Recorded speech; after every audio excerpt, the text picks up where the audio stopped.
dalil akli bahwa para rasul kasipatan ku sifat amanah teh kapercaya nyaeta dalil akli cakalna teh upami para rasul hianat. Kumaha hianatna teh? Kumidamel haram atanapi makruh, maka pasti urang sadayana bakal diparentah migawe haram jeung makruh. Sedangkeun henteu sah urang sadayana midamel anu haram. Maksudna mah teu sah urang sadaya diparentah ku rasul midamel haram jeung makruh. Katangkem teu?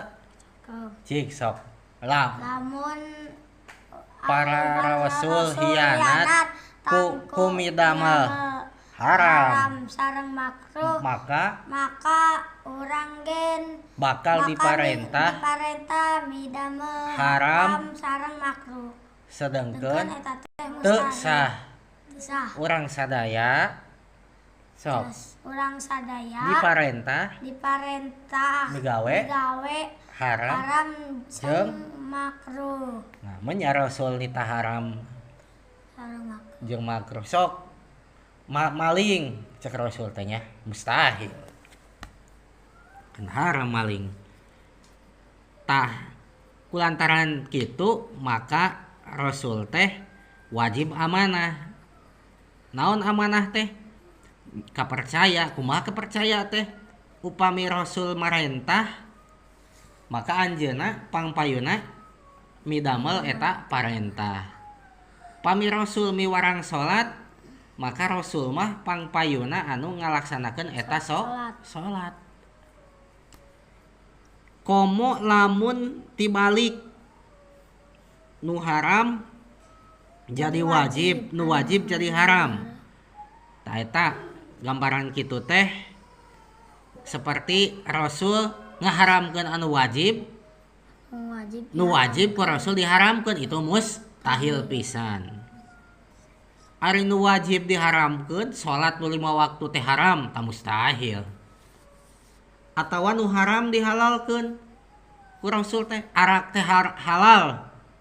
Atawa nu haram diwajibkeun mabok teh wajib misalnya. Nah itu mustahil. Eta mah hianat naminangeun hukumna mustahil para rasul kitu. Sabab urang sadaya geus diparentahkeun ku Allah kudu naon? Kudu nuturkeun dawuhan jeung polah rasul. Janten dawuh rasul jeung polah rasul mah kudu dinaonan? Kudu dituturkeun. Rasul ngadawuh eta, ngadawuh kitu, tadawuhanana teh tuturkeun laksanakeun. Rasul midamel kitu tah padamelan kituna teh laksanakeun sakumaha pidawuhan Allah dina surat Ali Imran ayat 31. Qul in kuntum tuhibbunallaha fattabi'uni yuhibbukumullah wa yaghfir lakum dunubakum wallahu ghafurur rahim. Bejakeun ku anjeun Muhammad, lamun aranjeun mika cinta ka Allah pek tuturkeun kami. Jadi surah Allah, lamun urang cinta ka Allah kudu nuturkeun kami. Saha kami teh? Nabi Muhammad. Tah lamun urang rumasa cinta ka Allah kudu nuturkeun Nabi Muhammad. Berarti Nabi Muhammad teh geus yakin amanah mungguh Allah mah. Sabab ku Allah dititah nuturkeun Nabi Muhammad. Tah lamun urang nuturkeun Nabi Muhammad yuhibbukumullah, urang teh bakal dipika cinta ku Gusti Allah. Lamun nuturkeun Nabi teh cariosanana dituturkeun, polahna dituturkeun Nabi. Tah urang teh mun kitu bakal dipika cinta ku Allah. Wa yaghfir lakum dunubakum, dosa urang bakal dihampura. Wallahu ghafurur rahim, Allah teh maha seueur ngahampura jeung maha mika asih. Lain berarti toloba dosa urang teh.